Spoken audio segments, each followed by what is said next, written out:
Conclusion. Facebook marketing is a lot of fun because there are a lot of things to discover, but it can also get very expensive if you don't know what you're doing. Follow the 8 proven promotion methods covered in this training so you can start your Facebook promotion campaign on a solid path to success. Introduction.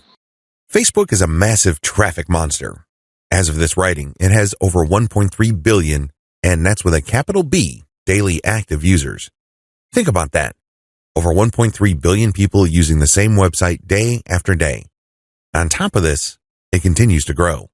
Also, when people are on Facebook, they pretty much stay there, and they view page after page of content.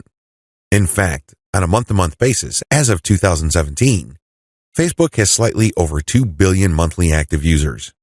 Of all Americans, 79% use Facebook at some level or another. If this wasn't impressive enough, the next platform that gets the highest percentage of American users is Instagram, which is owned by Facebook. Instagram clocks in at 32% of American usage. Among U.S. residents, 53% reportedly use Facebook several times a day.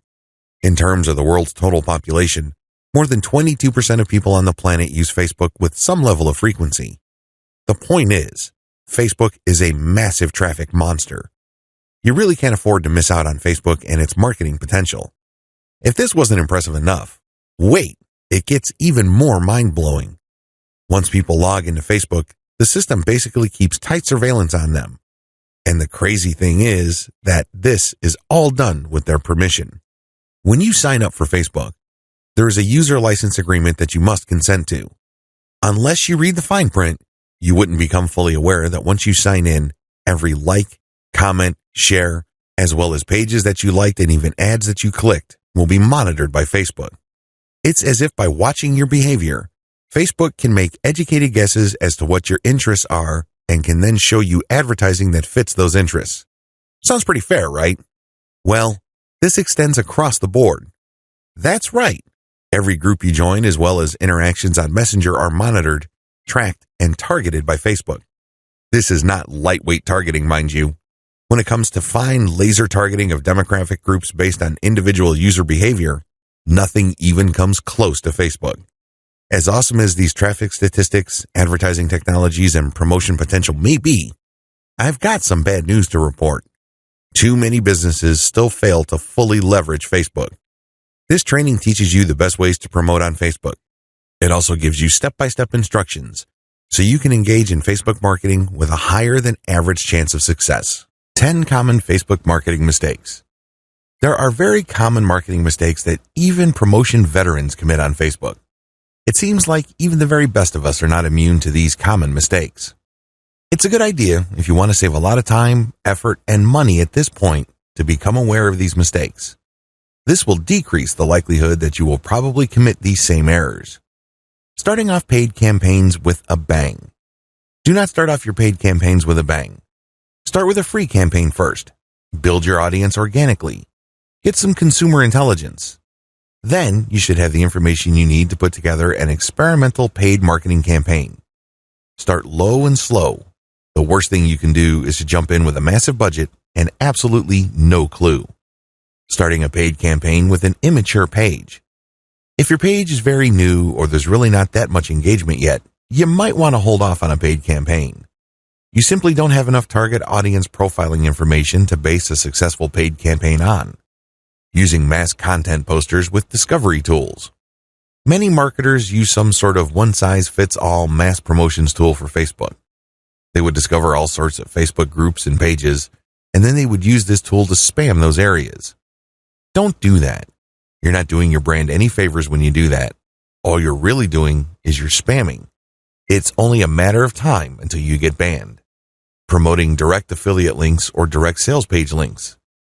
There's an old saying, you can lead a horse to water, but you can't make it drink. By the same token, you can get a lot of people on Facebook to click on your links, but don't expect them to convert once they go to that affiliate sales page or your own direct sales page. Why won't people buy? After all, they did click on your ad, right? Answer, they haven't been properly qualified. In many cases, they click out of curiosity. Maybe they clicked by mistake. Whatever the case, you still did not get a sale. Posting direct links is not the way to go. You have to build confidence. You have to build trust first. Pulling random content and curating them based solely on keywords. You can't be lazy and just set Facebook publication tools up to just pull any and all content from Facebook that has something to do with your keywords and then just blast them out. You're just spamming when you do that. You have to be very deliberate and careful regarding the kind of content, whether curated or not, that you will associate with your brand. Rotating and republishing the same content over and over again. Have you ever gone to a Facebook page and it seems like all the content got reposted over and over again within the same day? The idea behind this practice is that the more Facebook audience members see the content, the more likely they will click through. It looks like you're just spamming your page fans over and over again. Don't be surprised if they unlike your page. Wholesale optimization of ads. Another common rookie mistake on Facebook involves paid ads. If you notice that one of your ads is simply not performing, it's very tempting to just come up with a brand new ad by completely replacing the ad with something that looks totally different. When you do this, you really don't know which part of the new ad is succeeding or failing. You're basically taking shots in the dark. If your ad's performance improves, you don't know what caused the improvement. You have to have some sort of strategy or method that will enable you to track where the improvement in your click-through and, ultimately, your conversion rates are coming from. Simply swapping out ads in total or in whole doesn't really give you the data that you need to make effective decisions. Copy and paste competitor ad strategy. Some marketers are so lazy that they would just look at their competitors and essentially just copy their ads. Of course, they're not going to copy word for word, but they still end up failing. How come? Well, your competitor spends a tremendous amount of money optimizing the ads that they're showing. Their ads work. However, you won't get a competitive advantage if you copy them wholesale. You can't just copy somebody's ad without knowing what you're doing. Indeed, only a certain portion of your competitors' ads truly deliver results. If you don't know what you're doing, you don't know what portion that is, so you're basically taking a wild stab at your ad's design. You may be saying the wrong things at the right time, or you're saying the right things to the wrong people. You end up failing. Quitting paid marketing too early. Many rookie Facebook marketers have a one-time, big-time mindset. They've heard of how awesome Facebook traffic is, so they put together some hard-earned, precious capital to run an ad campaign. If the campaign doesn't work out according to their expectations, they're too quick to pull the plug and quit FB ads altogether. Just because things aren't working out, it doesn't mean that you have to pull the plug on the whole thing. You can stop certain campaigns and start new ones and operate with the same budget. You can make modifications of your existing campaigns. Failing like a huge train wreck. Have you ever seen a slow-motion train wreck? It's quite sad because it's all too predictable, but you can't turn your head and look the other way. You want to know what's coming next. You know, at the back of your head, what exactly is going to happen, but it's so slow, so massive, that you just can't help but look. Your Facebook marketing campaign can proceed the same way. You know that the campaign is failing, but you can't quite put your finger on the cause. So you just go through the motions like a deer with its eyes caught in the headlights. Why not choose to learn how to fail quickly? Since you're not going to make 100% of your shots, learn to live with this fact and move on.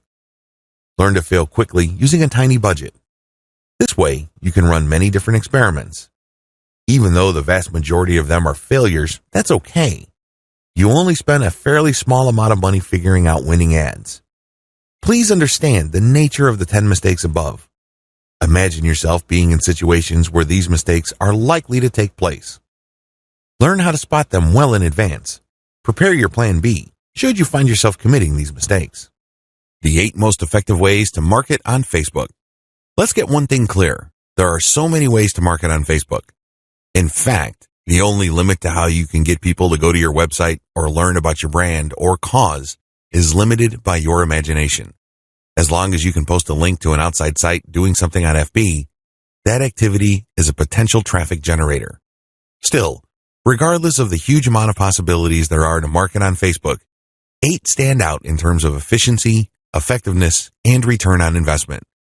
This is just a broad overview of what I will describe fully in this training. Facebook page marketing, Facebook group marketing, influencer page outreach, paid page boost campaigns, paid traffic campaign, paid lead generation campaign, Facebook pixel retargeting campaign. How to optimize your Facebook ad campaigns. This is a nice mix of both free and paid promotion methods on Facebook. Facebook page marketing. One of the most obvious ways to market on Facebook is to set up a fan page for your business, your brand, or your cause. Facebook actively promotes this feature of its website. What it doesn't tell you is the fact that Facebook has been actively modifying its algorithm to the point that you're going to have very popular content for you to reach most of the people who have expressed interest in whatever it is you're promoting. Put simply, not all the people who liked your page will get to see your updates. In fact, in most cases, only a small fraction of those people will get to see your updates.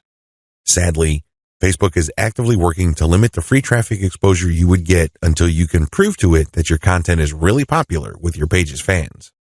Here are the steps you should follow to market on Facebook. Step number 1, find your competitors on Facebook. The first thing that you need to do is to avoid reinventing the wheel. You need to avoid trying to figure things out on a completely hit or miss basis. Instead, reverse engineer your competitors. Let them do your homework for you. How? Well, find them on Facebook and learn from what they are doing. Step number 2, get the industry standard look and come up with your own take. Every niche has an industry standard in terms of social media profile, brand appearance, and content strategy. The sooner you understand this, the sooner you will be poised to achieve social media marketing success on Facebook. The longer it takes you to learn this, the longer you will struggle. Understand that your niche audience has become familiar with how certain brands or websites are positioned on social media. If they can't make heads or tails of your social media brand, they probably would not like your page. It may seem weird to them because it seems so far off from the industry standard. Your job at this step is to figure out the industry standard look, content strategy, and other elements, and come up with your own take. Step number 3, reverse engineer your competitors' content strategy and curate. Lots of business owners would post hot content on their social media accounts as well as their blogs. Sadly, 9 times out of 10 that content goes nowhere. People don't click on it, share it, comment, or otherwise engage. What these publishers are doing is basically gambling their content would resonate with their audience. Don't do that. Instead, pay attention to what your competitors are doing and look for patterns. If you notice that your competitors keep sharing content regarding the same type of theme or topic, they may be onto something. They wouldn't waste all this time, effort, and energy talking about the same stuff over and over unless, of course, it connects to their audience at some level or another and produced results. Now, to verify this, look at how many times that piece of content got shared or liked. That should give you some sort of objective proof that this content actually resonates with your target audience members. When you reverse engineer your competitors, you are essentially copying their strategy to reach the same eyeballs that you're trying to reach. This also applies to content curation, where you take content that is published by other people and you promote it on your social media platform. This creates a win-win situation because you're not ripping off this content. You are copying the content's link, including a short commentary, and allowing people to click on the link. This creates a win-win situation. The publishers of this content get traffic. You get to build credibility because you're sharing information that your target audience members would actually be interested in, and this leads to the possibility that they would like your page. Once you have built up enough page likes, you can then start sharing your own content, which leads to direct traffic to your website. Step number 4, pick the best performing or most popular type of content and scale up. Post content for a few weeks. Keep publishing, and then look at the content that gets the most engagement. Which shared materials get the most likes, the most shares, the most comments? At some point, you're going to ignore other types of content and focus on the ones that perform the best. For example, if you have a Facebook page on Chihuahuas and you notice that third-party articles on Chihuahua houses get a lot of shares, likes, and comments, you might want to eliminate most other types of content and focus on Chihuahua houses, because those get the most love from your audience. Step number 5, come up with your own version. Come up with your own version of winning content. For example, you know that Chihuahua houses get a lot of love and are very popular on your page. Come up with your own articles about that topic. These articles, of course, drive traffic directly to your blog or your online store. These have to be at the same level of quality as your third-party content or better. Pay attention to how your curated popular content talks about the topic and adopt the same style but deliver something better. Maybe you should offer longer information, more up-to-date information, or blog posts that have multimedia elements like videos and graphics. Whatever you need to do, come up with content that basically blows away all the other content that you feature on your page. Step number 6, promotions, photo tagging by your users. This is a free promotion technique. Tell your page fans that you're going to give them some sort of digital freebie. Maybe it's a graphic badge. Maybe you're going to mention their name on a post. Maybe you're going to give them a free ebook or some sort of free software. Whatever the case may be, tell the people who like your page to tag their friends on photos that you're going to post. Now, these photos, of course, must draw attention to your brand, your website, or your Facebook page. You're not just having them tag a photo. This photo has to say something. It should be promotional in nature. The more photo tags you get, the higher the chance that you will get a lot more page likes and also clicks to your website from Facebook. The best news? You don't have to offer money. In fact, studies indicate that money offers aren't all that effective. It's much better to offer some sort of specialty graphic or digital goodie like a free book or booklet, or maybe a discount code. Step number 7, promotions. Comments by your users. Use the same rules as in step 6, but instead of photo tagging, get your page fans to post comments. It would also help tremendously if the comment includes the name of the people on the commenter's friends list. I leave it up to you how to craft this, but obviously, the more tags there are in the comments, and the more engaging the comments, the more popular your posts become. Step number 8, call your users to action. If you have people who have already liked your page, post occasional reminders to them that they should invite their friends. This works because birds of a feather flock together. Seriously, the main reason why you are friends with people in the first place is because they share roughly the same set of interests as you. People who share basically the same pool of interest tend to attract each other. Take advantage of this fact by calling your page fans to action so they can invite their friends. Step number 9, use insights to promote your page. As much as possible, I would go through step 1 to step 8 and master all steps before I go ahead with step 9. With step 9, you're going to be shelling out money to promote your page. After a couple of months, you can use Facebook's very robust audience profiling system called Insights to promote your page. You will know the right demographic, and you will also know the right posts and content to promote. Step number 10, boost your most popular content. Use Facebook's lookalike audience system to find people who are not currently fans of your page. This feature in Facebook's ad system enables you to reach new audiences who share roughly the same interests as the people who have already demonstrated an interest in your page. You're basically using Facebook's very powerful interest targeting system in terms of demographics and interests to get new eyeballs to your page. This can lead to more likes, which can lead to more readers of your content. From that point, you can then run targeted ads. Facebook group marketing. One of the most powerful ways to market on Facebook is through its group feature. Considering what's been going on with Facebook's algorithm for its Facebook pages, it's a good idea to have your own Facebook group as a backup. Although Facebook has been cutting back on the organic traffic it sends Facebook pages, it's still worth it to have a page because you get audience insights from it. Another great benefit of having a page is the fact that you can copy and paste content from that page to Facebook groups. When people see your content in a group, they not only see the content, but they can also see a like button. When they click that like button, you get a new Facebook page fan. The key benefit of having a Facebook group lies in visibility. Facebook has made it clear that they are tweaking their Facebook page to reward actual engagement. Apparently, Facebook groups are not as suppressed as Facebook pages. In terms of visibility, you stand to reach more of your group members than with the page. The problem with Facebook groups. While the visibility for a lot of people is quite good for Facebook groups, it depends on activity.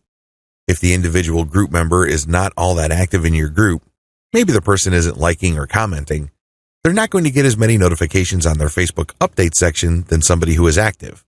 This is a big drawback. The vast majority of people who would join your own Facebook group are not going to be active. They're just there to read information. They're just there to sit back and check out what you have to offer. Here's how you promote using your own FB group. Create your own groups after your pages mature. The first thing that you need to know is that you should put up your Facebook group only after your page is matured. You want to know who your audience is on Facebook. You're not going to know that until you have a page up. Pay attention to the audience insights. The data set that you would get from that analytics portion of your Facebook management dashboard will let you know who to target. Once you have enough users, and this depends on your niche, you should then put up your group. Your group must be as identical as possible to your page. If you have a logo, put the same logo there. If you have some sort of motto, put the same motto or slogan there. The key here is to use your Facebook group as an extension of the brand that you're creating with your Facebook fan page. Give your group members a reason for coming back. This, of course, means original content or freshly curated content that you don't show on your Facebook fan page. You have to give people a reason for following you on as many different places on Facebook as possible. This, of course, boils down to premium content. Market to other groups. This is the most important part of Facebook group marketing, because if you were to just build your own group as a supplemental source of traffic for your page, you're probably not going to grow all that much. You have to go to other groups which have already done a good job attracting the eyeballs that you want to attract. There has to be a tight fit between these groups and your niche. Go to those places and become a credible poster. This means that you should refrain from just dumping the same content that you have on your page to these groups. Invest time in them to become a local expert or a credible authority. It doesn't take much. If you're the first person to always comment and your comments are always insightful or bring new information to the table, people sit up and pay attention. People can see that you are an asset to the community, and they are more likely to give you the benefit of the doubt when you share content that obviously comes from your page. Once you have established credibility, share your own page content. As I've mentioned above, these posts not only have content and your brand, but also a like button. This is a great way of getting page fans. Always engage. When people comment on what you post, reply. They might be haters, they might be critics, but it doesn't matter, reply anyway. This conditions the mind of your readers that you are approachable, accessible, and you actually want to help people out. If you just drop a link and take off immediately, you're a spammer. You're not a community member. You're obviously not somebody who's there to add to people's knowledge and bring value to their lives. My most important tip: after sharing high-quality third-party content that you do not share on your page in groups, pay close attention to your page's audience insight. Find your most popular piece of content. Look for third-party content that is similar to that and see if you get a lot of positive engagement when you share that material. If this pans out, then use content from your site that fits the same themes as the tried and proven popular content on the Facebook groups that you're in and use those to get page likes. Influencer page outreach. Influencer page outreach really boils down to creating allies. In your niche, you are sure to have competitors. However, some of these competitors are open to cooperating with you. Many will not give you the time of day, but there are few who would see the strategic advantage of partnering up instead of competing. There are also other people on Facebook who have pages and who are not competitors with you. They may even have a lot of fans. Here's how you build alliances with influence leaders on FB. Step number 1, find competitors. The first thing that you need to do is look at your notes when you reverse engineered your competitors. These people are in the same niche as you. After all, you study them to get to the industry standard content strategy as well as page layout and design for your own Facebook page. Next, you should look for non-competitors who specialize in your niche. There should be quite a few of these. These are not merchants or ones who provide services. They're not competing for the same dollars as you. Instead, they cater to the same audience as you. Try to find as many of these as possible. Step number 2, pay your dues by engaging. I know at this point it's very tempting to just go to a competitor's page and post a comment on one of their posts. In the comment, you're dropping a link to your page or to your website. You then repeat this many times on all their posts. Well, let me tell you, if you do this, you're going to get banned. Whatever links you put up will get deleted. It's a waste of time. Don't even think about it. The same applies to influential niche observers. These are non-competitors, but you shouldn't spam them either. Instead, you should pay your dues by engaging. How do you do this? First, you need to share high-quality content. It doesn't matter who wrote the content. It doesn't matter where that content goes to or links to. What's important is that it provides maximum value to anybody reading that content. It has to be on point. It has to deal with a specific theme or topic that you know that your target audience members are interested in. Next, you need to engage with people in terms of answering their questions. Try to be a facilitator. Try to be a mediator. Try to be the go-to source of information for your niche. If people are looking for statistics, go on Google and find them the statistics they're looking for. If they're looking for a video, go to YouTube and search for the content that they're looking for. The more you do this, the more people will pay attention to you because, let's face it, in any kind of online group communication platform, only a very few people actually produce high-quality content. You can count them on one hand most of the time. Everybody else is basically a leech. They take and take information, but they only give from time to time, if at all. Be that expert. Be that go-to resource.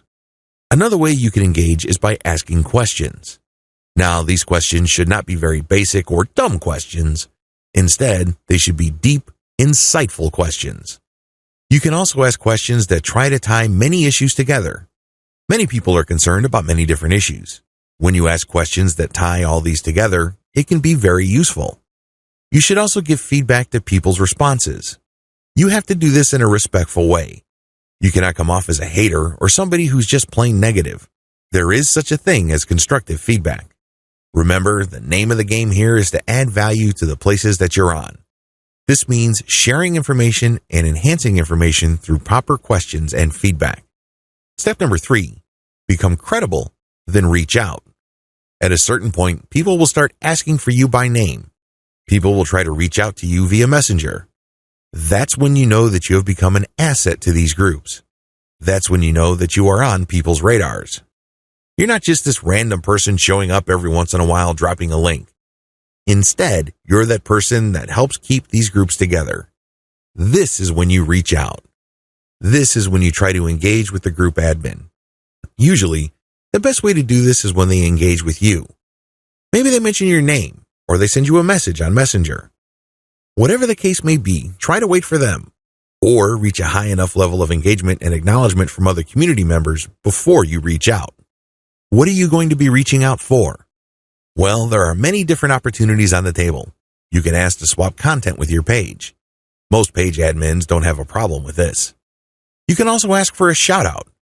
Basically, the admin of the page that you're on will tell page fans to check out your page because your page is a friend of the page they run. You can go through some ideas regarding joint events. Now, please keep in mind that this is not like a real event where people have to physically go somewhere, or you have to rent out some hall, rent out security, or get food. No. This is an online event. Maybe a seminar, a live Facebook session conducted from 2 locations, or it can be an interview. Another opportunity on the table is, of course, guest blogging. You probably don't need me to remind you of how value-packed this is. Not only do you get eyeballs to your link, which can produce direct traffic, but you also get tremendous search engine optimization benefits if the partner has a high-value blog. You can also reach out for infographics. This means you create an infographic and you get the admin to post the infographic on their blog with a link back to you. Again, this boosts your SEO chances. Finally, you can collaborate on content. This is custom content intended for both your audiences.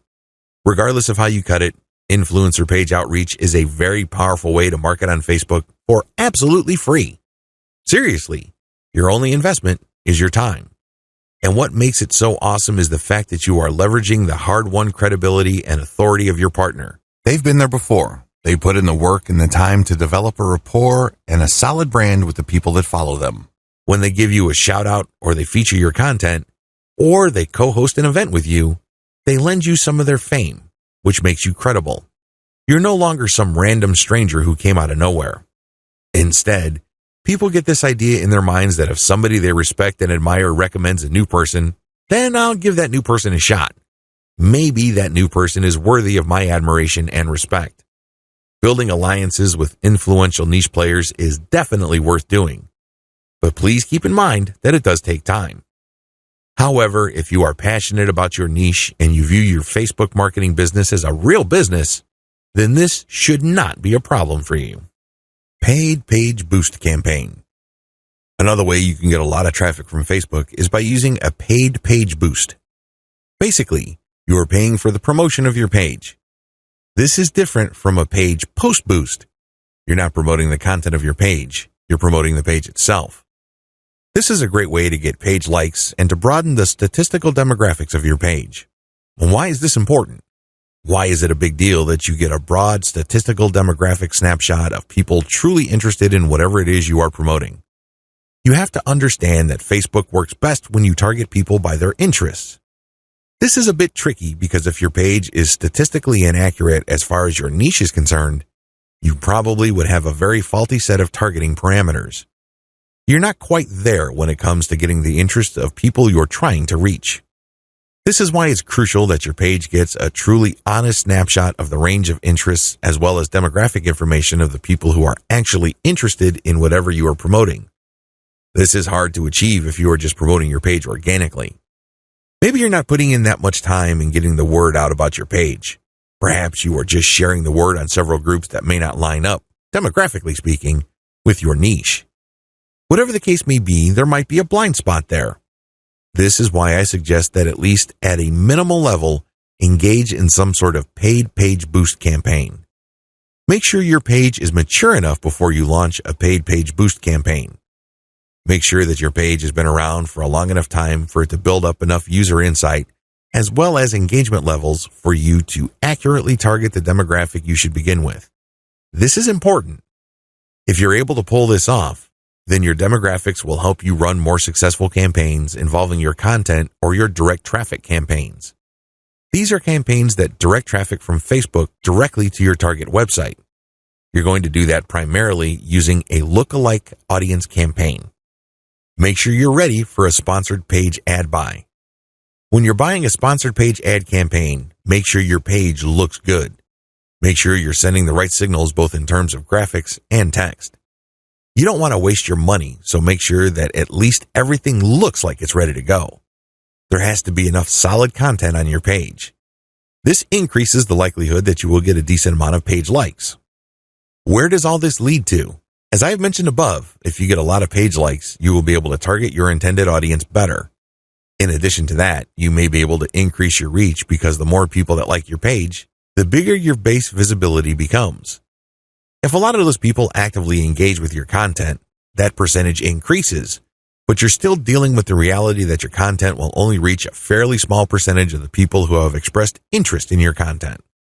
When you increase the total amount of likes you get, you still have that same small percentage, but the raw numbers are bigger. Believe me, 10% of 100 is definitely going to be smaller than 10% of 100,000. Which position would you rather be in? This is why it's always a good idea to build up your page likes.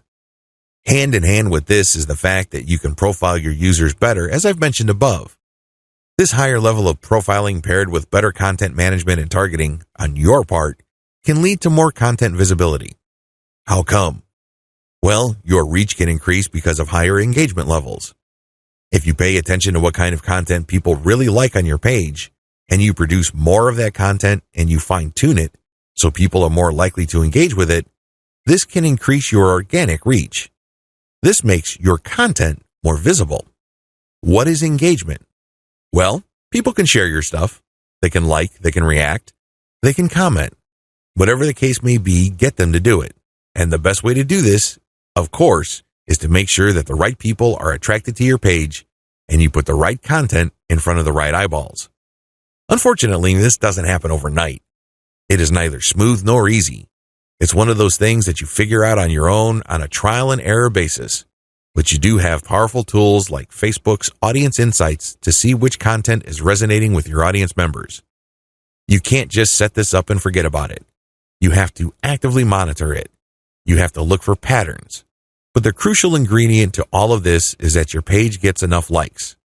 That's why you have to promote it at some point. Paid traffic campaigns. For this section, I'm defining paid traffic campaigns in two forms. I can pay to boost the post, or I can pay for direct traffic to my target website. Please note that I have presented this information in that order. Boost posts first, and then pay for direct traffic. There's a reason for this. If you don't master Facebook's traffic to your page posts, then it doesn't make sense to go directly to your target website. You probably are going to spend a tremendous amount of money, time, and effort only to have very little to show for all that. It's better to boost a post in a strategic way so you can understand what kind of content connects with your intended audience. You will then be able to drive traffic to your website. You're actually killing several birds with one stone. By focusing on boosting a post, you can get more page likes, you can get more branding opportunities, and you can also get click-throughs to your target website in the form of a content link. Here's how it works. Post boosts. First, target a lookalike audience based on your user insight demographic. In other words, Facebook is going to show your ad to a fresh set of users who share the same demographic details and interests as your current page fans. People with these similarities are more likely to like your content. You're not going to pay Facebook to show your post to people who have already liked your page. Instead, you are trying to get fresh eyeballs to your page posts. You do run quite a bit of risk. Existing audience post boosts. The next option you have available to you is to boost your post to people who have actually liked your page. These are your actual page fans. They know roughly what you're about. They like your content enough to like your page. They're expecting your content. Unfortunately, like I said earlier, Facebook only shows your content to a small fraction of people who liked your content. Unless your fans select see first when they like your page, Facebook will use its natural algorithm to select the initial group of eyeballs that will show your page content. If enough people engage with your content, then Facebook will show even more of your page fans to your content. However, it's never going to show it to 100% of your fans. That rarely happens. This is why it's a good idea to boost your post to reach more of the people who have liked your page. The upside to this is these are not virgins. They've seen your page. In fact, they've seen it and liked it so much that they have clicked the like button and want to see your content. At least you know that there is some sort of interest there. Still, please understand that while there is a certain degree of familiarity there, and this increases the chance that these people will actually engage with your content and possibly click through to your target site, that isn't exactly guaranteed. Existing audience plus their friends. As the old saying goes, birds of a feather flock together. Friends usually have shared interests. In fact, if you think about it hard enough, that's the main reason we became friends in the first place. We have certain interests in common. We have certain things to talk about, and that's why we're friends. Makes a lot of sense, right? Well, you can apply that to Facebook marketing as well, because this can produce a tremendous amount of marketing opportunities. Since your page fans also have friends on Facebook, you can buy a post boost that shows your ad not only to your fans, but to their friends as well. This is my favorite when it comes to post boosts because it is a cheap way of getting clicks to your target site. You reach a much wider audience. Please understand that if your page has a fairly small number of likes, even if you boost post after post, you only have a small base to work with. Now, if you expand that base by including your existing audience plus their friends, you have a lot more people to work with. You are operating with some level of confidence because you know that friends usually have shared interests. This translates to possibly cheap clicks to your target site. The best way to do this is to post a link directly to your content or to your promotional page on your website with some content. This way, when someone clicks through, they go straight to your website. They can read your commentary and some preview text, but the text should call them to action. This is the cleanest way to get direct traffic cheaply using post boosts targeting your existing audience and their friends. Direct traffic to your target site.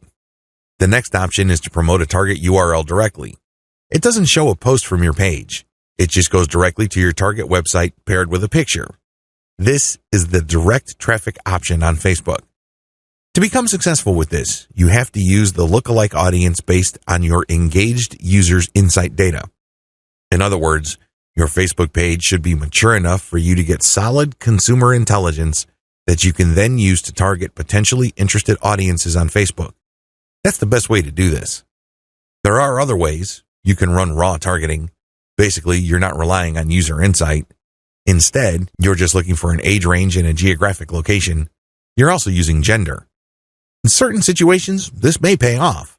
In fact, you may get better results than lookalike audiences, but generally speaking, you should focus on using the consumer intelligence your Facebook page gathered so you can reach people who are very similar to people you know have demonstrated a solid interest in whatever it is you're promoting.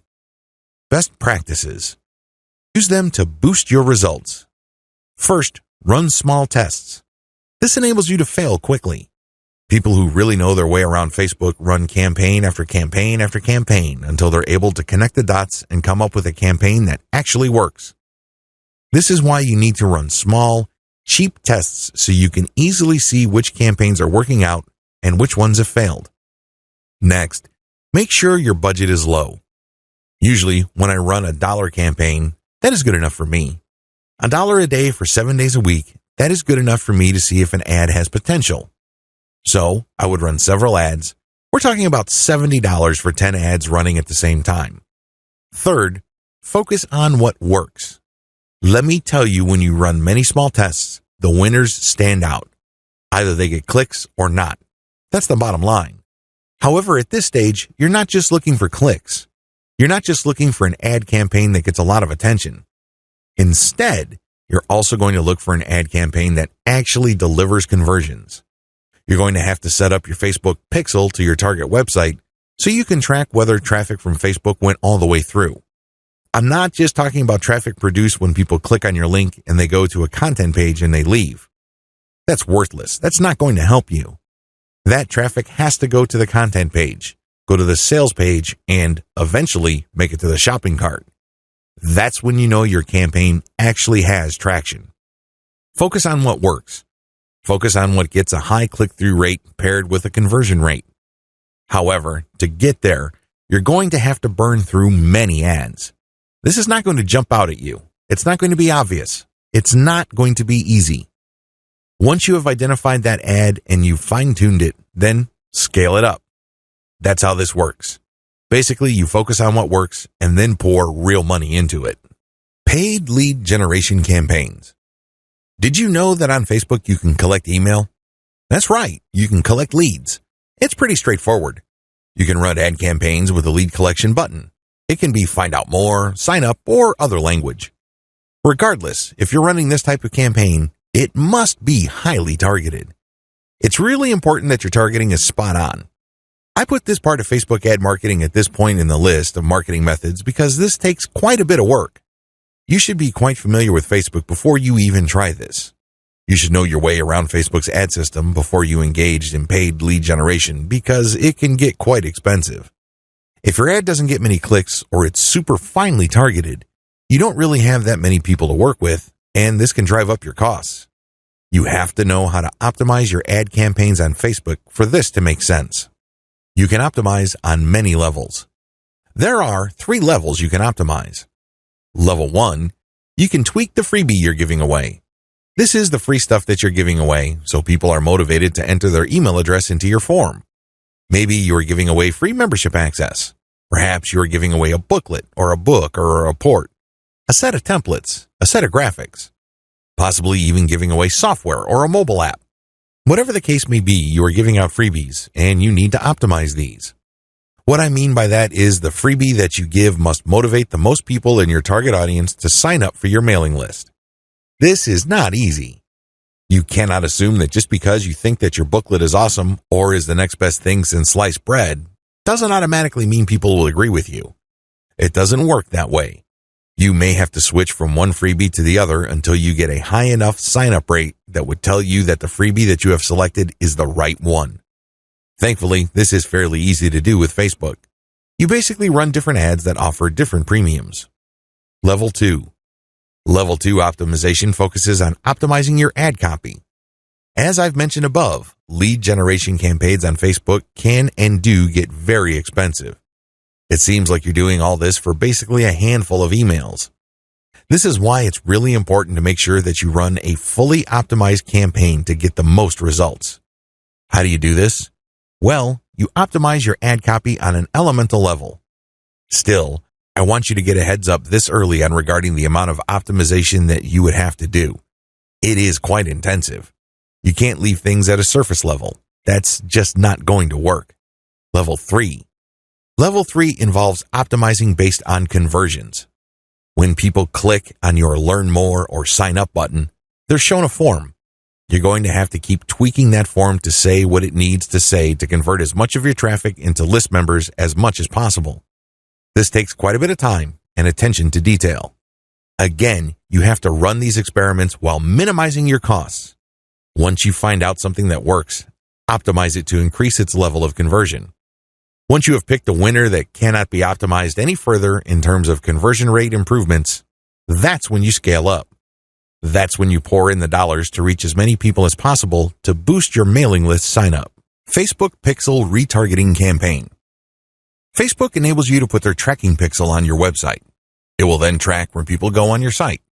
If people end up at your shopping cart, for example, you can then run an ad reminding people about your site or reminding people about the products that they almost bought.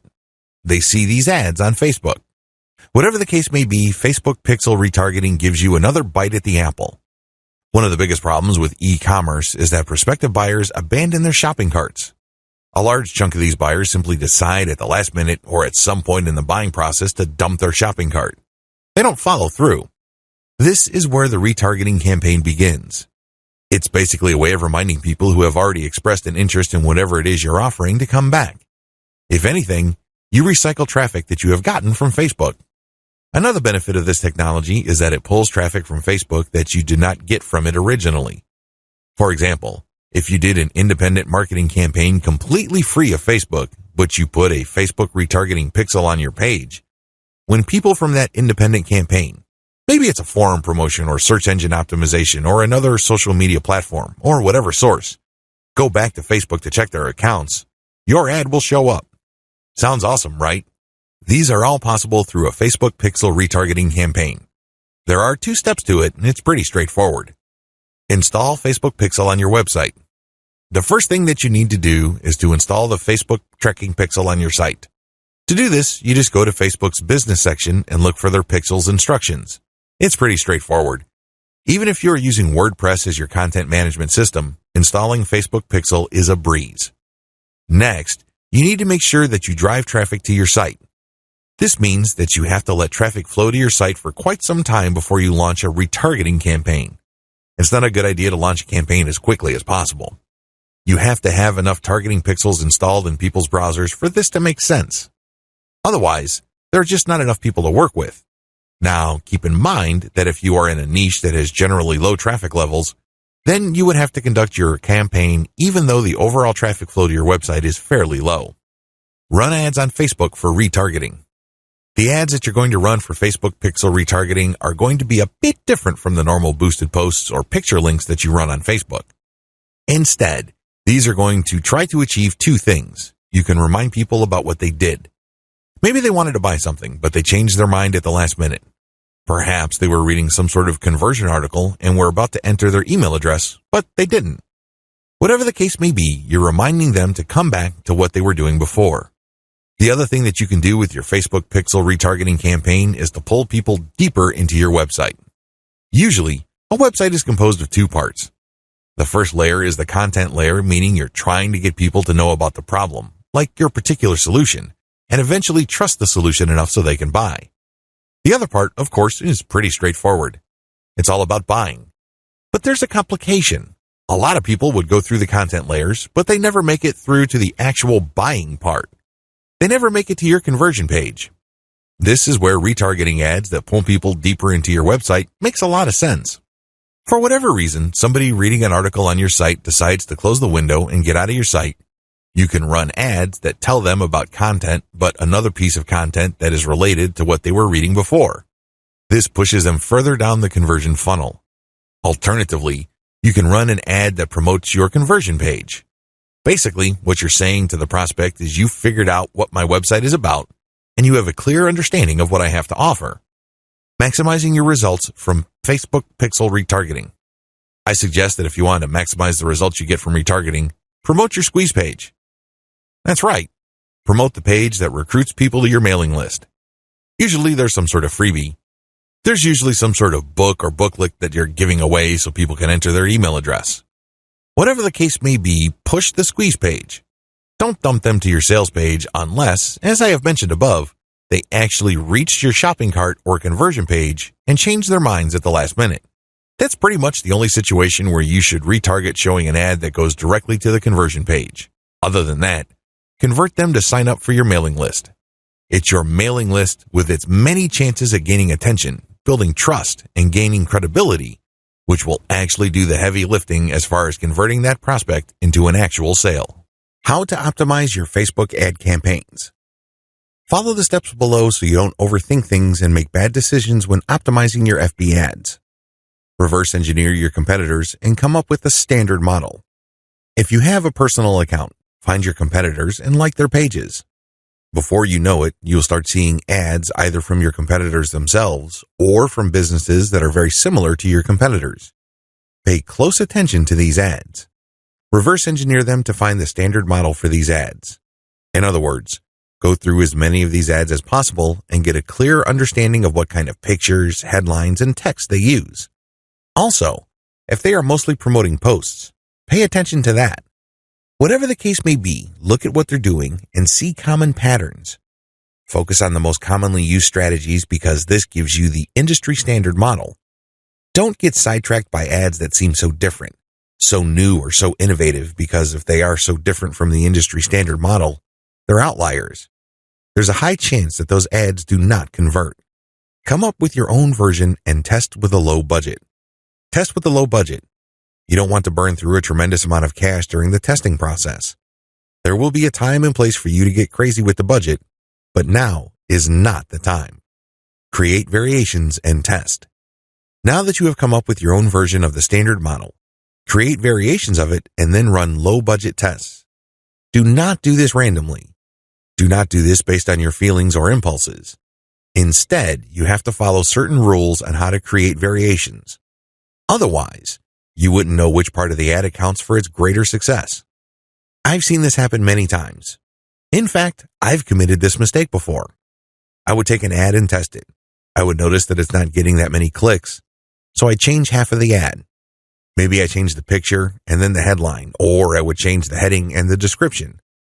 Whatever the case may be, I would change half of the ad, and sure enough, it would improve. But when I try to improve things again by changing the other half of the ad, it falls apart. You want to establish a way of effectively tracking which changes accounted for which improvement. By using this method, you can optimize parts that work to reach peak convertibility and then work on the other elements of the ad that could use some improvement. However, you have to do this in a systematic way. I've described this in the section below. Pick the winner and make further variations. Now that you have made variations of the original and you ran a test, there will be at least one winner. It gets the most clicks and conversions. Make variations of it and you run the test again. Keep testing until you find the ad that delivers the best return on investment. The end of this process is pretty straightforward. You keep making variations and you keep testing on the cheap until you find an ad that delivers the best ROI. In other words, it delivers the most conversions while costing very little money. I know it sounds like a fantasy at this point, but it is doable with testing. Scale up. Increase your ad budget to your winning ad to pump a massive amount of traffic to it. You should only do this when you are dead sure that you have a winning ad on your hands. In other words, you have tested it rigorously and have optimized it to the point that it cannot improve its conversion rate any further. That's when it's ready to go big time. Make sure you optimize on an elemental level. The big problem with the ad optimization method I described above is how do you know which part of the ad to change up? How do you know which part of the ad to optimize? Wholesale variations do not work. You can't just take an ad, see that it doesn't work, replace it with a completely different ad, see that it doesn't work, and then repeat that process. Even if you're spending very little money, it still burns a tremendous amount of time, effort, and opportunities. You need to have a better way to turbocharge your results. Vary on an element-by-element basis. I would take an ad, and I would restrict my optimization to a specific element of that ad. Every ad actually has many elements. There's the graphics, the heading, the description, the link. I would start with one element, and I will come up with different versions. The most obvious part is the picture. So I'd play around with the different pictures and see which gets the most clicks. I would then come up with a variation of that picture and see if I can improve my click-through rate. Again, I'm spending very little money here. I just want to see an improvement in click-through rate for that element that I'm varying. Once I have reached a plateau and I can't improve any more on that element, I would then switch to another element. For example, if I'm running a campaign for dog food, and I noticed that my best performing picture after a series of variations is a picture of a chihuahua that seems to be smiling, I will keep that picture, but then I will then switch to the next element of the ad, which is the headline. I would then keep varying the headline to see if I can improve the conversion rate of that ad. Once I've reached the ceiling or a plateau for improvements in conversions due to headline changes, I then move to the description. Do you see how this works? You know that you have to vary an element if you keep picking the winning variation. You do this with small tests until the whole ad is optimized. After all elements have been optimized, scale up your ad buy. Once I've gotten an ad that converts much better than its original form, and I've gone through all the elements, now is the time to scale up. This is where I pour quite a large amount of cash into my Facebook ad campaign to boost traffic.